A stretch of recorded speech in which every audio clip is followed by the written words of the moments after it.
Preguntas sencillas, pero sobre alguien que ha sido una persona clave y probablemente, como os decía al principio, el converso más imprevisible en la historia de la Iglesia. Os pido que me acompañéis en estos 15 minutos que quedan de mensaje a leer y ver esta historia de la conversión de Pablo y cómo Dios actúa y cómo son los tiempos de Dios en la vida de aquellos que están dispuestos a rendir su vida a Dios. Pablo se nos presenta en el libro de los Hechos, en primer lugar, como un perseguidor implacable con la Iglesia. Mirad cómo empieza el capítulo 9. Saulo, respirando aún amenazas y muerte contra los discípulos del Señor, vino al sumo sacerdote y le pidió cartas para las sinagogas de Damasco, a fin de que si hallaba algunos hombres o mujeres de este camino, los trajera presos a Jerusalén. En estos años, aproximadamente el año 35, 36, son los primeros años de la historia de la Iglesia, Saulo, mejor dicho, se había convertido en el enemigo público número 1 de la Iglesia. Y Lucas, de una manera magistral, como en una novela de intriga, nos va presentando este personaje poco a poco. La primera mención que tenemos acerca de él, lo habéis respondido muy bien en el Kahoot, capítulo 7, versículos 57 y 58, dice que cuando están apedreando a Esteban, lo echaron fuera de la ciudad y lo apedrearon. Los testigos pusieron sus ropas a los pies de un joven que se llamaba Saulo. Y el versículo 1 del capítulo 8 dice: Saulo consentía en su muerte. Lo primero que nos dice es que era joven, que está presente, pero además consciente, pero es como que este hombre su ira contra los cristianos va increciendo, va aumentando cada vez más, porque justo el versículo siguiente dice que hay una gran persecución general en Jerusalén, capítulo 8, versículo 2, 3. Saulo, por su parte, asolaba a la iglesia, entrando casa por casa, arrastraba a hombres y mujeres y los enviaba a la cárcel. Pablo parecía un inquisidor. Saulo parecía un fanático que iba detrás de los cristianos, persiguiéndolos por su casa, hombres, mujeres, arrastrándolos para meterlos en la cárcel. Podríamos llamarle Saulo el terrorista fundamentalista, porque lo que hace es causar terror y intentar aniquilar a los cristianos que estaban en la iglesia, que estaban haciendo en ese momento en Jerusalén. Él mismo reconoce ese retrato y se reconoce como alguien que odiaba y buscaba la destrucción de los cristianos. Buscaba además hasta la muerte. Cuando relata su conversión más adelante, habla de que esa era su actitud. Y fijaros cómo Lucas nos habla de que respira amenazas y muerte. Es como que está deseando pillarlos, no soporta a estas personas. Y qué sorprendente es esto, cuando sabemos que Saulo era discípulo de Gamaliel y su maestro judío era todo lo contrario. ¿Recordáis? Unos capítulos atrás hemos visto cómo Gamaliel, aunque no se mojaba acerca de la autenticidad de los cristianos, era alguien que decía: ojo, no estéis persiguiendo a Dios en vez de a los hombres, vamos a esperar. Gamaliel tenía otro espíritu, en cambio su discípulo era un auténtico fanático. Hasta el punto de que no le basta con perseguir a los cristianos de Jerusalén, sino que, como James Bond, quiere ser un espía internacional con licencia para matar, que le den el permiso, las cartas, para irse donde haya cristianos, apresarlos y traérselos de vuelta. Por cierto, cosa que era legal en aquel momento. Los sacerdotes en Jerusalén tenían esa autoridad delegada por Roma para que aquellos que eran de la religión judía poder actuar con ellos aunque estuviesen fuera de sus fronteras. En un ejemplo más de esa precisión de la Biblia al narrar los hechos históricos. Así que allá va Pablo, con las cartas de extradición y haciendo real lo que Jesús había anticipado. Juan 16, 2. Cualquiera que os mate pensará que rinde servicio a Dios. Y así era Saulo, alguien que en el nombre de Dios estaba persiguiendo a los discípulos de Jesús. Y eso, sabéis, ha sido una constante a lo largo de la historia. Los cristianos probablemente han sido mucho más perseguidos por otros cristianos que por personas ajenas al cristianismo. Y es cierto, aunque ha habido regímenes políticos ateos, y aunque hoy se pueda perseguir en nombre de muchas cosas, a lo largo de la historia los propios cristianos han perseguido en el nombre de Dios a aquellos que no confesaban a Cristo como ellos. Ese espíritu de intolerancia antiguo y moderno, que se da fuera, pero que se puede dar dentro también, frente al mensaje de Jesús de amad a vuestros enemigos. Pero Saulo entendía que la manera de honrar a Dios era perseguir con saña y donde fuera a los cristianos. Pero Saulo, ese perseguidor implacable, se convierte en el hermano más inesperado. Yendo, 9:3, por el camino, aconteció que al llegar cerca de Damasco, repentinamente lo rodeó un resplandor de luz del cielo, y cayendo en tierra oyó una voz que le decía: Saulo, Saulo, ¿por qué me persigues? Él dijo: ¿quién eres, Señor? Y le dijo: yo soy Jesús, a quien tú persigues. Dura cosa te es dar coces contra el aguijón. Él, temblando y temeroso, dijo: Señor, ¿qué quieres que yo haga? El Señor le dijo: levántate y entra en la ciudad, y allí se te dirá lo que debes hacer. Saulo sufre o vive un encuentro revelador. En la cultura popular ha quedado esa expresión de caerse del caballo como algo que a una persona le sucede con un cambio trascendental en su vida. Bueno, aquí no se nos dice que Pablo fuese en un caballo, aunque es fácil de suponer que no se hacía un viaje de muchísimos kilómetros solamente andando, pero es lo de menos. La cuestión es que Pablo cae en tierra, cegado por una luz a mediodía, y que él se da cuenta de que algo sobrenatural está ocurriendo ahí. No es la primera vez que en la Biblia aparece la revelación de Dios, unida a una luz resplandeciente en la cual Dios se muestra.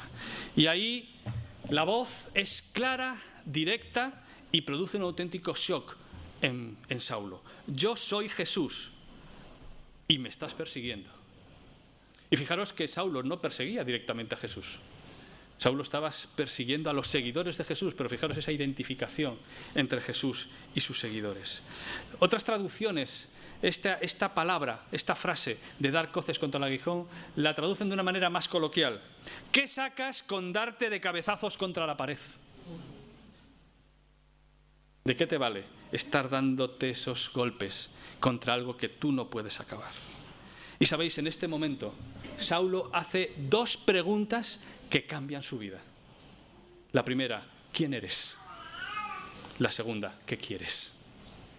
Y ahí el Señor se le revela y le dice que Él es el Dios contra el que has estado luchando en vez de estar sirviéndome. Un encuentro revelador. Y ese encuentro revelador se convierte en un encuentro transformador. Los hombres que iban con Saulo se pararon atónitos, porque a la verdad oían su voz, pero no veían a nadie.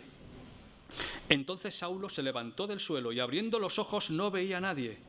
Así que llevándolo de la mano, lo metieron en Damasco, donde estuvo 3 días sin ver y no comió ni bebió.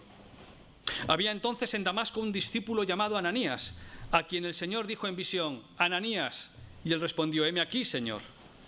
El Señor le dijo: levántate y ve a la calle que se llama Derecha y busca en casa de Judas, vamos, dirección, número, a uno llamado Saulo de Tarso, porque él ora. Y ha visto en visión a un hombre llamado Ananías, que entra y pone las manos sobre él para que recobre la vista. Entonces Ananías, con más susto que otra cosa, añado yo, respondió: Señor, he oído de muchos acerca de este hombre, cuántos males ha hecho a tus santos en Jerusalén, y aún aquí tiene autoridad de los principales sacerdotes para prender a todos los que invocan su nombre. El Señor le dijo: ve, porque instrumento escogido me es este, para llevar mi nombre en presencia de los gentiles y de los hijos de Israel, porque yo le mostraré cuánto le es necesario padecer por mi nombre. Fue entonces Ananías y entró en la casa, y poniendo sobre él las manos dijo: hermano Saulo, el Señor Jesús, que se te apareció en el camino por donde venías, casi como diciendo: oye, yo vengo de parte de él, por si acaso, me ha enviado para que recibas la vista y seas lleno del Espíritu Santo. Al instante cayeron de sus ojos como escamas y recobró la vista. Se levantó y fue bautizado, y habiendo tomado alimento recobró las fuerzas, y estuvo Saulo por algunos días con los discípulos que estaban en Damasco. Ahí vemos la intervención de la gracia de Dios, que se muestra en Saulo, pero que pide de él una respuesta voluntaria a ese llamado de la gracia. Y le vemos como impactado, se queda sin sin vista y ora. Y pasa esos 3 días probablemente en esa consternación y en ese momento de comprender cómo su vida estaba patas arriba y todo lo que él había hecho. De pronto descubre que en vez de estar honrando a Dios, estaba afrontando al Dios de Israel, persiguiendo a Jesús. No debió ser fácil ser consciente de todo ello y dar un giro radical a lo que era su vida. Pero ¿sabéis? El Señor intervino en su vida, pero no lo hizo solo. Envió también a personas para ayudar a Saulo en este proceso de conversión. Ananías, probablemente sobresaltado por ese mandamiento, es decir, el gran inquisidor, el que viene a por nosotros, me dices que vaya a su casa, yo. Bueno, Ananías fue obediente al Señor y fue a ver a Saulo. Sobresalto, sorpresa, pero obediente a lo que Dios le estaba mandando. Pero un poco más adelante vemos que otra persona, Bernabé, del que ya hemos leído de él, ¿verdad?, en otro momento. Bernabé va a ser el que lo presenta, el que hace de intermediario entre los apóstoles y Saulo, para que hablen con él, para que se den cuenta de la autenticidad de su conversión. Era el mentor que él necesitaba. Tuvo una conversión personal por un encuentro con Jesús, Saulo, pero necesitaba también el acompañamiento de sus hermanos, aquellos que él antes perseguía, para ayudarle a entender qué era su nueva fe y cómo pasar a formar parte de esta familia de la fe. Y Jesús revela cuál es el propósito. Es curioso que no se lo dice a Pablo. En este momento Ananías sabe más que Pablo de los propósitos de Jesús al revelarse a Pablo. A Pablo solamente le dice: tú vete y ya se te dirá. No estaba preparado para saber lo que Dios tenía preparado para su vida. En cambio, Ananías recibe lo que es la instrucción que resume el propósito de Dios al escoger y llamar a Pablo. Instrumento escogido me es este para llevar mi nombre en presencia de los gentiles, de reyes y de los hijos de Israel, porque yo le mostraré cuánto le es necesario padecer por mi nombre. Y es curioso que el que hizo padecer a muchos, ahora él iba a padecer toda su vida por vindicar el nombre de Jesús. Y lo que hace enseguida Saulo, como leemos a continuación, versículo 20, enseguida predicaba a Cristo en las sinagogas, diciendo que este era el Hijo de Dios, y todos los que le oían estaban atónitos. Decían, pero este no es el que asolaba en Jerusalén y vino con una misión de perseguir a los cristianos y ahora dice que hay que seguir a Jesús. Pero Saulo mucho más se enardecía y confundía a los judíos que vivían en Damasco, demostrando que Jesús era el Cristo. Estaba dando un testimonio entusiasta y iba a empezar a sufrir como consecuencia de ese testimonio. Pero, ¿sabéis? No era su momento todavía. Y es muy curioso cómo aquí Lucas no nos da los detalles, pero luego Pablo nos va a ampliar algunos detalles de lo que pasó en esos días y en esos meses. Porque nos dice que pasados muchos días, que luego va a Jerusalén, y lo que nos ocurre cuando leemos las cosas así de seguido es que parece que todo ocurre de un día para otro. Y sin embargo, en estas frases hay años de distancia en la vida de Saulo. Aunque había sido convertido y aunque tenía un deseo de seguir dando testimonio o de empezar a dar testimonio, todavía no era el momento de ser el instrumento escogido para llevar el mensaje a los gentiles. Era necesario un tiempo de espera. Los tiempos de Dios no son como los nuestros. Lo hemos escuchado esta mañana. Y Dios tenía un propósito para la vida de Pablo, pero quizás no como Pablo pensaba que debía hacerse. Por favor, pon el mapa un momento, Fernando, el mapa de la vida de Pablo, porque en estos versículos se dan unos saltos temporales muy curiosos. El momento del encuentro es aproximadamente el año 36 después de Cristo y tenemos, a ver si esto, sí, aquí Tarso, su ciudad natal, Jerusalén y aquí tenemos Damasco, ¿vale? Esos son estos lugares de este relato. ¿Por qué ahora? ¿Por qué es en ese momento en el cual Jesús se le aparece? Al fin y al cabo, Saulo había estado en Jerusalén. Saulo se había formado en Jerusalén. No sabemos si temporalmente coincidió o no su estancia en Jerusalén con la estancia de Jesús. Pero Jesús no se le reveló y no confrontó con él directamente en ese momento. Dice Pablo en Gálatas 1:15 que cuando Dios tuvo a bien revelarme a su Hijo, se me apareció. Había un momento en la trayectoria vital de Pablo en el que Jesús tenía que encontrarse con él. Y curiosamente no era antes de su resurrección, era después. Pablo todavía tenía que pasar por una trayectoria vital para ser capaz de reconocer que Jesús era el Mesías. No sabemos si estaba viviendo una lucha interior, no sabemos si el aguijón contra el que estaba coceando era que su conciencia de alguna manera le estaba peleando con todas las cosas que estaba viendo y que eso le estaba convirtiendo precisamente en ser todavía más fanático en luchar contra ello. Pero no era su momento. Lo fue cuando estaba en el camino de Damasco. Y el Señor hace su obra en él. Y le llama para servirle, pero todavía no. Está en Damasco y empieza, pues casi con el mismo entusiasmo de antes, empieza a predicar el Evangelio. Curiosamente, provocando más confusión que conversión. Es sorprendente que en estos versículos vemos mucha confrontación, pero no hay fruto de personas que sigan. Quizás Pablo todavía era el Pablo de antes, solo había cambiado su comprensión, pero quizás no del todo su manera de hacer las cosas. No lo sabemos, esto es opinable. Y luego, si queréis, podemos debatir sobre si esto es posible o no lo es. Pero parece como que hay un proceso de transformación paulatina en la vida de Pablo.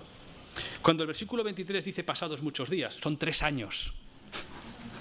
Hay 3 años ahí, en los cuales Pablo se marcha, él solo, a Arabia.